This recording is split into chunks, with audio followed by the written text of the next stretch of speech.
Bismillahirrahmanirrahim. Assalamualaikum warahmatullahi wabarakatuh. Alhamdulillahirabbil alamin wa salli wa sallim wa barik ala sayyidina Muhammad wa ala sayyidina Muhammad bi rahmatillah adada ma fi ilmillah salatan wa salaman daimaini ila akhir wa ala rasulih. Segala puji bagi Allah Subhanahu wa taala, tak lupa selawat dan salam selalu kita aturkan kepada junjungan kita baginda Nabi Muhammad sallallahu alaihi wasallam dimanapun kita berada, keluarga besar kita dimanapun berada, semoga selalu berhak mendapat syafaat di dunia wal akhirat insyaallah. Alhamdulillahirabbil alamin, pada kesempatan ini Al-Bagir ingin membawa satu permasalahan, yaitu yang dimana hampir tidak pernah diperhatikan oleh masyarakat, tetapi permasalahan ini wajib hukumnya untuk dilaksanakan. Kalau tidak akan mendapat konsekuensi yang tidak baik di sisi Allah Subhanahu wa taala. Yaitu berhubungan dengan permasalahan jika seorang istri ditinggal mati oleh suaminya lebih dulu. Sehingga apa yang termaktub dalam kitab suci Al-Qur'an surat Al-Baqarah ayat 234 di mana Allah Subhanahu wa taala berfirman, Bismillahirrahmanirrahim, walladzina yutawaffawna minkum wa yazaruna aswajan yatarabbasna bi anfusihinna arba'ata ashhurin wa asra. Al-ayat. Allah Subhanahu wa taala dalam ayat ini secara tegas yaitu berfirman, yaitu orang-orang yang meninggal di antara kamu dengan meninggalkan istri-istri, maka hendaklah para istri tersebut menangguhkan dirinya, melakukan iddah selama 4 bulan 10 hari. Nah, secara tegas Allah Subhanahu wa taala dalam ayat ini, iddah wajib dilakukan oleh seorang istri yang ditinggalkan oleh suaminya meninggal lebih dulu selama 4 bulan 10 hari. Nah, coba kita melihat bagaimana hukum iddah tersebut. Siapa saja golongan istri yang wajib melakukan iddah selama 4 bulan 10 hari? Yaitu istri yang ditinggal wafat, mati suaminya lebih dulu, baik istri tersebut masih haid, dalam arti belum menopause, atau sudah menopause atau sudah tidak haid kembali, atau istri tersebut baru nikah, belum sempat berhubungan suami istri, meninggal dunia, atau dia nikah sudah berhubungan suami istri, dia meninggal dunia, seperti itu. Maka untuk golongan istri tersebut yang meninggal suami lebih dulu, maka semuanya wajib melakukan masa iddah 4 bulan 10 hari. Lalu coba kita lihat apa definisi iddah.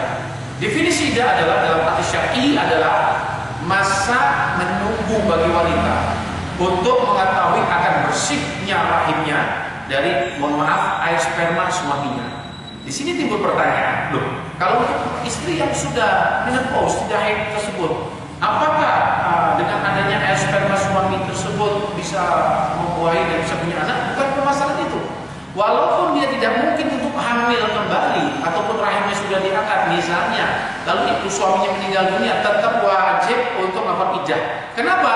Karena bukan hanya kita ingin menunggu bersihnya rahim daripada sperma, tetapi ada makna lain, yaitu apa? Patuh, ta'abbud, yaitu kepada hukumnya Allah Subhanahu wa taala. Jadi tidak memandang, tetapi yang dipandang kita patuh terhadap hukumnya Allah, dan ini berlaku untuk istri yang meninggal dunia, yang untuk suami istri yang ditinggal wafat suaminya dulu, maka ini wajib iddah 4 bulan 10 hari.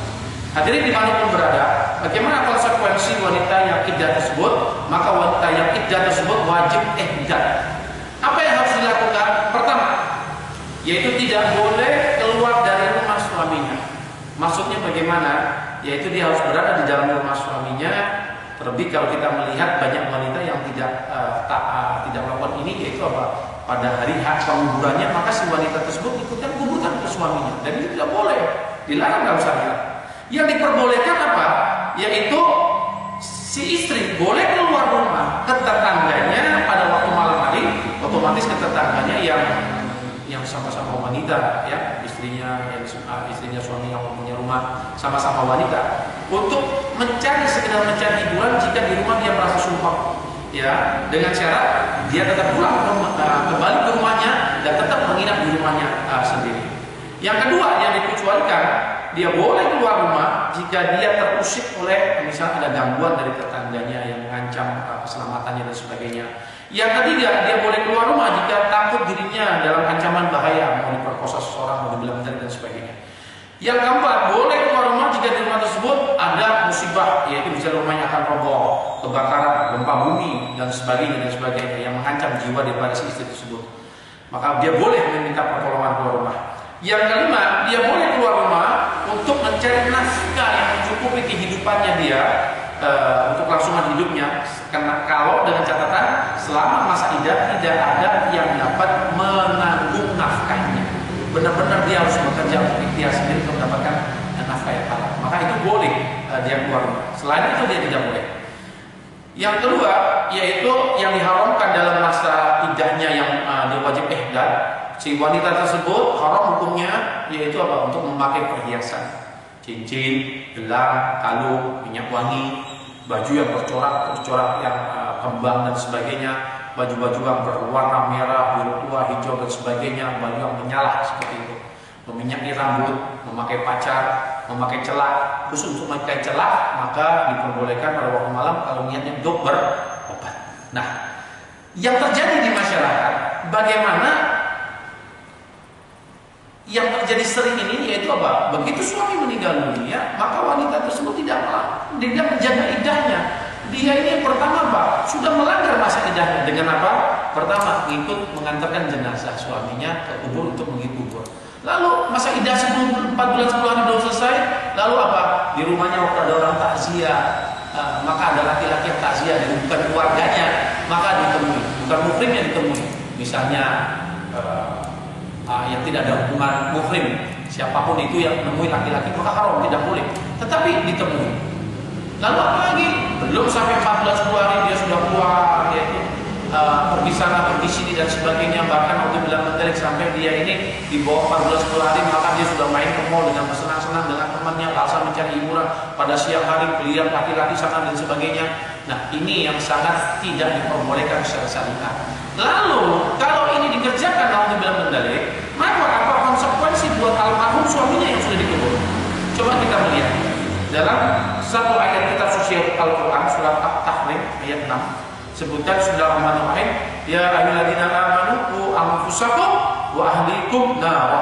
Allah Subhanahu wa taala dengan jelas berfirman, hei orang-orang yang beriman, jagalah dirimu dan anggota keluargamu dari siksa api neraka. Berarti ayat ini secara tegas mengatakan si suami wajib mendidik keluarganya, istri dan anaknya supaya tidak melanggar perintah Allah Subhanahu wa taala. Nah, termasuk apa? Iddah ini perintah Allah. Berarti suaminya waktu masih hidup harus berwasiat, mendidik. Dek, kalau aku meninggal dulu, kamu wajib jaga iddah. Karena istrinya suaminya tidak mendidik, berarti apa? Berarti istri melanggar karena ketidaktahuannya misalnya. Maka hal ini disebabkan kelalaian suaminya, sehingga suaminya berdosa karena apa? Tidak menjalankan perintah Allah, tidak mendidik suaminya untuk menjaga iddah. Dalam riwayat hadis pun juga disebutkan Allah fi nisa'i fa innahunna amanatun indakum faman lam ya'mur imratahu bis-shalah wa lam yu'allimha faqad khanallahu wa rasulahu. Kanjeng Nabi bersabda, takutlah kalian kepada Allah di dalam memelihara istri-istri. Sesungguhnya mereka adalah amanat bagimu. Maka barang siapa tidak memelihara istrinya, maksudnya dalam mendidiknya untuk sholat dan tidak mendidik di dalam hal agama, berarti yang benar-benar telah mengkhianati Allah dan Rasulnya. Dan hadis ini juga jelas kewajiban seorang suami untuk mendidik seorang istri. Berarti kalau seorang istri sayang, benar-benar sayang kepada suaminya, maka seorang istri hendaknya wajib melakukan iddah. Karena kalau dilanggar iddah tersebut, memang karena kelalaian suaminya tidak mengajar, atau dulu sempat mengajar tapi istri tersebut dalam tanda kutip tidak mau mengamalkannya iddah tersebut, maka niscaya begitu dia melanggar iddah, dia ikut ziarah, dia ikut mengantar kubur suaminya, maka suaminya ini bukan senang, tapi suaminya akan mendapatkan yaitu dosa akibat pelanggaran syariat yang dilakukan oleh istrinya, sehingga suaminya naudzubillah menderita akan tambah disiksa oleh Allah Subhanahu wa taala di alam kubur. Terkecuali kalau sudah lewat 4 bulan 10 hari, maka silakan berziarah, karena itu disunahkan oleh Nabi Muhammad SAW dengan minta doa dan sebagainya. Nah, maka dari itu mari syariat ini menjaga iddah kembali dilakukan. Demi apa? Rasa sayang kita kepada suami-suami kita. Kenapa? Karena suami ini kepingin mendapatkan kenikmatan kubur dengan melihat istrinya patuh, anak-anaknya yang soleh dan soleha, sehingga suami tersebut akan mendapatkan suburnya menjadi taman-taman surga. Jangan sebaliknya. Innamal qabru rawdatun minal jannah aw hufarin min hufarin nar. Kubur ini cuma ada dua, yaitu apa? Yaitu taman-taman surga atau lubang-lubang neraka. Berarti kalau istrinya tidak menjalankan syariat, tidak melakukan sesuai dengan apa harapan suaminya, takwa kepada Allah, maka akan menjadi beban suaminya di dalam neraka, tambah disiksa oleh Allah Subhanahu wa taala. Nah, pada penutup ini ada dua hal yang minimal dikerjakan oleh seorang istri tersebut, yaitu selain menjaga masa iddah, hendaknya si istri tersebut begitu suami meninggal dunia maka tahan, lakukan iddah, tunggu di rumah, yaitu dengan tidak melihatkan dirinya kepada laki-laki bukan muhrim dan sebagainya. Apa yang dilakukan? Yaitu di sini disebutkan, yaitu melakukan pada malam pertama kematian suaminya, yaitu melakukan sholat sunnah hadiah, dihadiahkan untuk suami. Di mana dalam satu riwayat hadis disebutkan, yaitu keutamaan sholat hadiah. Qala Rasulullah SAW, la yaqti 'alal mayyiti as-saddu minal lailatil ula. Farhamu bi shadaqati may yamutu faman lam yajid fayusalli rak'ataini yaqra'u fihima ayyi fi kulli rak'atain minhuma Fatihatul Kitabi marratan wa ayatul kursi marratan wal hakumut takatsur marratan wa qul huwallahu ahad idza asar marratan wa yaqulu ba'da salam Allahumma inni sholaitu hadhihi shalah wa ya'lamu ma uridu Allahumma az sawabaha ila qabri fulan bin fulan fayab asallahu fi sa'atin ila qabrihi alfa malikin ma'akuli malikin nurun wa hadiyatun yuknisunahu ila ayyum fakha fissur. Di mana di sini disebutkan yang artinya tidak ada waktu yang lebih menakutkan kepada seorang mayit daripada malam pertama kematiannya. Oleh karena itu kasihanilah si mayit tersebut yang kebetulan suaminya ataupun siapa saja, ya ayahnya ataupun siapa, dengan bersedekah untuknya, dan tidak ada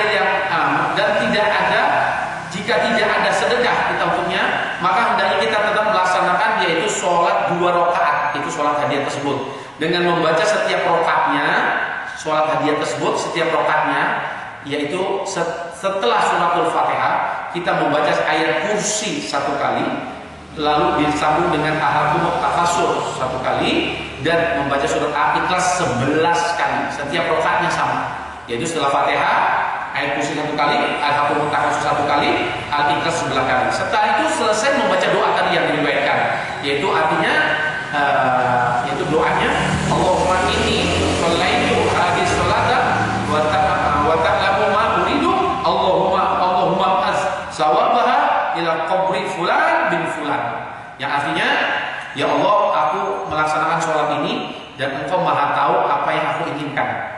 Ya Allah, bagikan pahala sholat ini ke dalam kubur fulan bin fulan, sebut namanya, misalnya suaminya Hasan bin Husain, seperti itu, sebut namanya. Maka pada saat itu juga apa yang terjadi? Allah akan mengutus 1000 malaikat kepada suaminya tersebut di kubur, ataupun siapapun di antara kita yang kita kirimi surat hadiah tersebut. Dan setiap malaikat tersebut akan membawa cahaya dan hadiah untuknya, serta mereka akan menghiburnya. Malaikat tersebut akan menghibur suaminya di kubur tersebut hingga sangkakala ditiup pada hari kiamat. Subhanallah, ini suatu luar biasa ganjarannya. Jadi suaminya merasa senang karena dihibur 1000 malaikat yang bercahaya di dalam kuburnya tidak kesepian. Nah, sebagai istri yang benar-benar cinta kepada suaminya, buktikan dengan menjaga iddah dan berdoa di rumahnya dan melakukan sholat hadiahkan kepada suaminya. Ini akan mendapatkan menyenangkan suaminya sungguh-sungguh. Nah, jangan melanggar syariat. Nanti kalau sudah lepas iddah 4 bulan 10 hari, monggo silakan ziarah. Nah, kalau pertanyaannya, suami saya dulu meninggal, saya belum tahu syariat ini, saya belum menghadiahkan sholat hadiah, maka monggo silakan lakukanlah sholat hadiah tersebut kapanpun. Ini bisa kita hadiahkan kepada suaminya atau seorang anak pun, jika dia ditinggal oleh seorang orang tuanya, lakukan sholat hadiah. yang afdal malam pertama. Maka lakukan sholat hadiah tersebut, hadiahkan untuk orang tuanya yang meninggal dunia, entah bapaknya, entah ibunya, atau pada kakak kandungnya, ibu kandungnya, siapapun, tidak terbatas, sehingga akan mendapatkan ganjaran yang begitu banyak di sisi Allah. Ya, mari kita lakukan syariat yang sudah ditetapkan oleh kanjeng Nabi besar Muhammad SAW. Demi apa? Demi kebaikan, keselamatan dunia wal akhirah. Wallahu a'lam bishawab. Semoga yang sedikit ini bisa diamalkan. Kurang lebih mohon maaf. Subhanallah wa bihamdika, asyhadu an la ilaha illa anta, astaghfiruka wa atubu ilaik. Assalamualaikum warahmatullahi wabarakatuh.